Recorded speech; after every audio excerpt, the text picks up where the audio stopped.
sick, man. Artwork. Ta-da! Dave loves Hondas. Hammer time. Hammer time.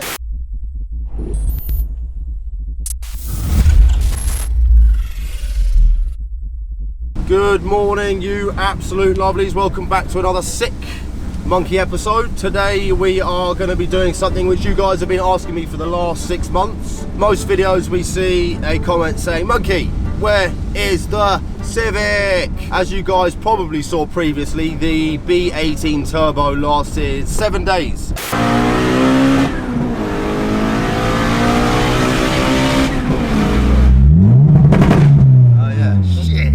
Launch control, oh my god.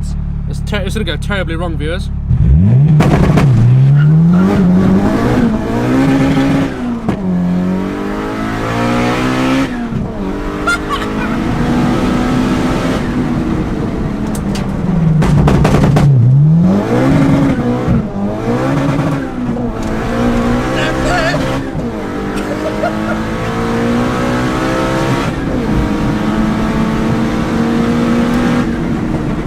VTEC is just so good. And then yeah, we lost pressure in cylinder number 1. It was really down on compression. There's a lot of smoke coming out of the breather. Pretty much safe to say that the Nomda needs a good old forge rebuild. I have the Brian James trailer in tow, looking absolutely beautiful as always. Just about to get up to Scouses, if I can make it up this very slippery hill. Come on, baby! We've had a lot of massive wind in the last few days. A lot of trees have come down.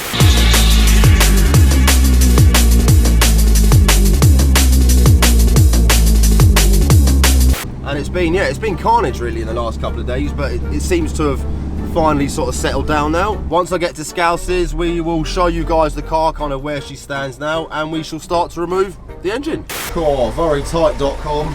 Nice looking Evo 6, S2000. Oh, look at this. Corvette Stingray and DSI. Look at this, man. Proper shiny as well. Baby blue colour. Carson Performance. Hi, Lou. Hi, Mitto.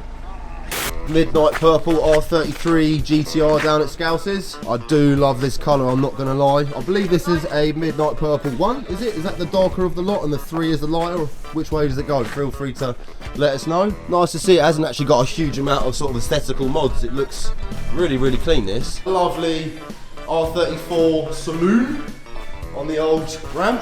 What's it in here for? A bit of a misfire issue. Great looking car, isn't it? Nice wheels as well, what are they? It works. Oh yeah, SA17 Wedge Sports, yeah, nice wheels, man. And this is a RB25 Neo? Yep. Cool. And we're expecting what kind of horsepower is A it? 280 stock, yeah, so maybe 300 with the intercooler. Cheeky little HKS filter. Quite a mad arrangement with the way the intercooler's set up, the way it goes over the engine. Yeah. Or the way the intake sort of flip that way, isn't it? It's quite strange. Yeah, it's like they purposely designed it to be inefficient so it can't compete too much with the RB26. Yeah, and the GTR. Yeah. Mad, isn't it? Quite cool as well, if you guys have never seen this, the lads are just doing a boost pressure test on the R34, basically just to see if it's got any boost leaks. I think it's from here, I can Yeah, it hear is there, it. you can hear it. Look at that. Carson Performance for the win. It's definitely got a leak in that boost pipe, isn't it? And the bob? Yeah. Yeah, they're leaking in both places, aren't they? A lot of time with the boost leaks, it's usually really something simple, like the Jubilee clip just fails, or the actual boost pipe itself just got a little tear or something in it. Yeah. I mean, this is probably going to be just that, or just something really, really simple, but obviously it can cause you big problems that, unless you've got this piece of equipment, you're never going to find it really. Yeah, it's difficult to find. GT86, baby. Look at this cage, man. Look at this. Literally artwork. Fair play to the man. This is a proper structural cage in it. So that's going to keep me alive in the pickle, that is. Yeah. What about the loom you had made with ECU Master? It took a little while, but it's very comprehensive. So basically the loom works with all the original stalks and everything. So for all intents and purposes, like it's got like the race car dash and all the fancy indicators and all that, but it works with like stock wiper stalks and stock indicator stalks and That's things. cool. So you still retain a bit of that sort of OEM quality as Exactly, yeah. So you can get in it and just drive it. So like, could put my mum in it and she'd just get in it and know how it works. Yeah. So where they come through the bulkhead, I've not finished it off yet, but there's a connector behind there. It's sort of chilling back there. Yeah. Connects into things like the original brake fluid reservoir, so you know what your levels are. And then that's the entire loom for the front of the car. That's crazy. Essentially one wire, but lots of stuff inside it. There's like a bunch of strands inside it. So if you look where it connects to like the headlight, so there's like a whole stack of wires there, and then there's more here, more here. So it wires into like the fog lights, and this side does like the fans and everything as well. But it all plugs into like the standard plugs as well. So if you need a spare headlight or an aftermarket headlight, it's just plug going to in. be plug and play. Yeah, exactly. Proper easy to use. This loom now weighs 4 kilos. And the old one? And the old one weighed 24 kilos. It's a big difference. 20 so kilo difference. 20 kilos. Just on wiring. Plus all the ECU boxes, 6 or 7 of them, like one for injectors, one for lights, one for ABS, you know, like all that sort of stuff. So I'll chuck ECU Master UK's details down here if you guys want to give them a little follow. Me and Mitto, as you can tell, are doing lots and lots of stuff with the ECU Master. Let's have a quick look at this PMU. Look at that, man. It's like you coming into your lounge. my feet are freezing. So we got the ECU black. And then this is the power distribution module. So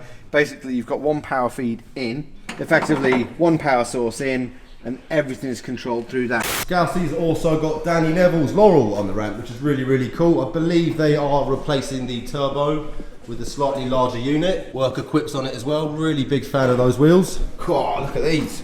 Nice to see a lovely pair of equips. Certainly getting pretty rare and pretty expensive these days. While Mr. Lou is just finishing off the R34, I'm going to start offloading the bad boy Nomda.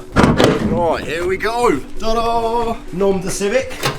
Back on the channel. Just going to start undoing these straps. Other good thing about the old BJT trailers, you've got these gull wing doors, and that obviously gives you a nice bit of cover for when it's raining on a day like today. Super easy to get these straps off as well. You've obviously got a perforated decking board where you can put all your strap hooks. Really, really simple. That just goes around the wheel, keeps it secure. Also got these cool little doors which makes undoing the front straps super easy. There you go. So I'm just going to roll the car off to start with, and then once she's on the ground I'll connect the battery pack up. There we go. We're off, baby. Honda Civic, looking absolutely savage. Just ignore the speed holes, which do seem to have got a little bit bigger over time, but we'll sort that out at a later date. It's lightweight, isn't it, Jay? Making it light. Jay knows, man. We now have a lovely space for the Civic. Flick that onto 12 volt. Oh, back in the Nomda.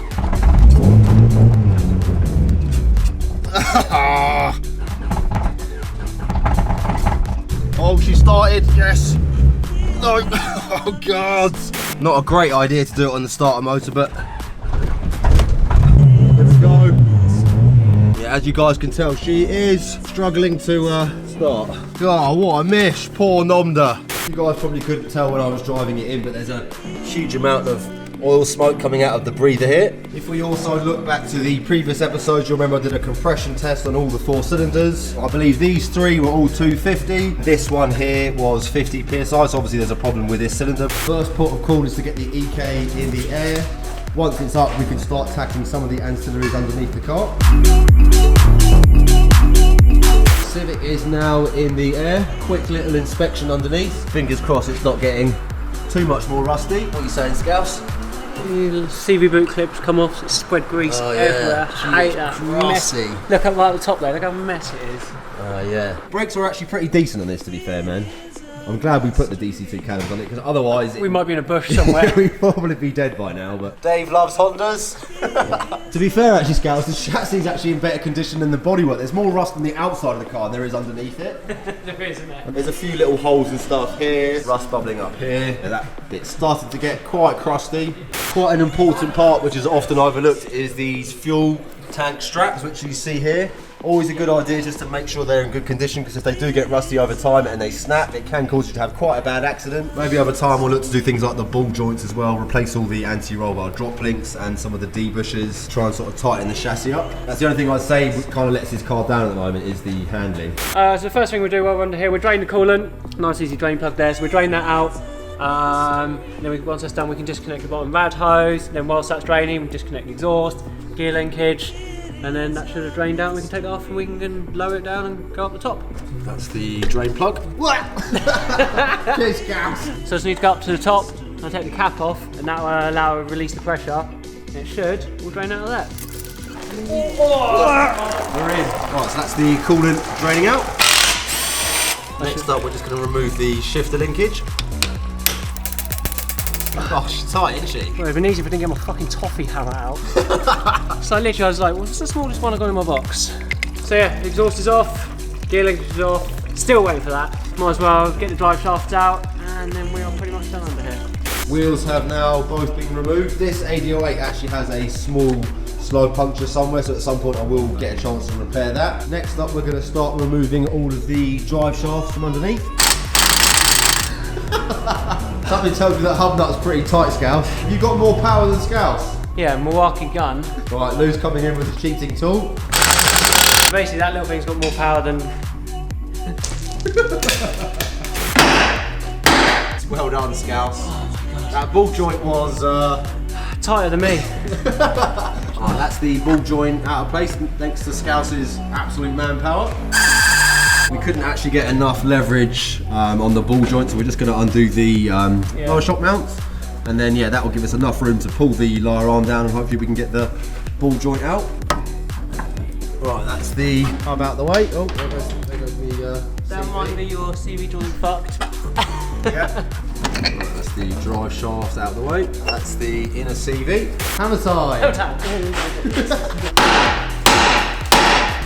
The idea behind Scouse hitting it is to basically create lots of vibration that hopefully kind of gets it out and moves it around enough to release. Yeah, so the ball joint's tapered, so it's literally wedged in as such. So by the vibrations, it just loosens it off a bit and it just pops straight out.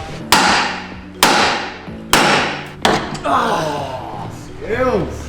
This pump, and that is the ball joint release. Hi viewers, it's very windy outside, my gloves are blown away, so if you want to subscribe to my OnlyFans, I can get a new pair of gloves. Nice job, Scouse. Right, so yeah, same thing as before, we're now just going to take the drive shaft out and disconnect the inner CV. Take this little bracket off here, it supports the drive shaft, just like a little bearing in there. Kind of just pop the drive shaft out and put it all down as one. Slightly in better condition, well, it's not falling apart when we stick it out. Right, I think we're pretty much good to lower the car down now, aren't we, Scouse? Yeah. Oh, bottom rad hose. Oh, bottom rad hose, yeah, we'll take that off. Quickly do that. That's nothing.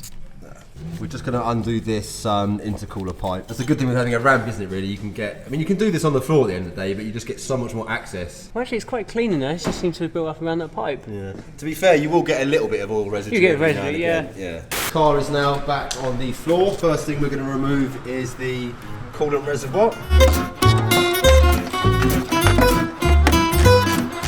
That's the radiator. Quite cool to think as well. I would have assumed that this plastic cowling would have melted being that close to the external wastegate, but it hasn't at all, has it really? No, it seems right actually. We need more boost. Quick little plug, Phoenix, very normal. That's the radiator out the way. Now we're going to go around and start disconnecting some of these boost pipes. I think we've just located the CV grease. That's what happens though, when them drive shafts are spinning like that with the boost hanging off them, grease just goes everywhere. There you go.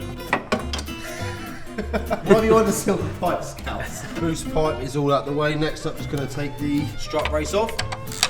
Check out that lovely Cage Laser Monky London strut brace. Don't forget as well, I'll chuck the Cage Laser website down here.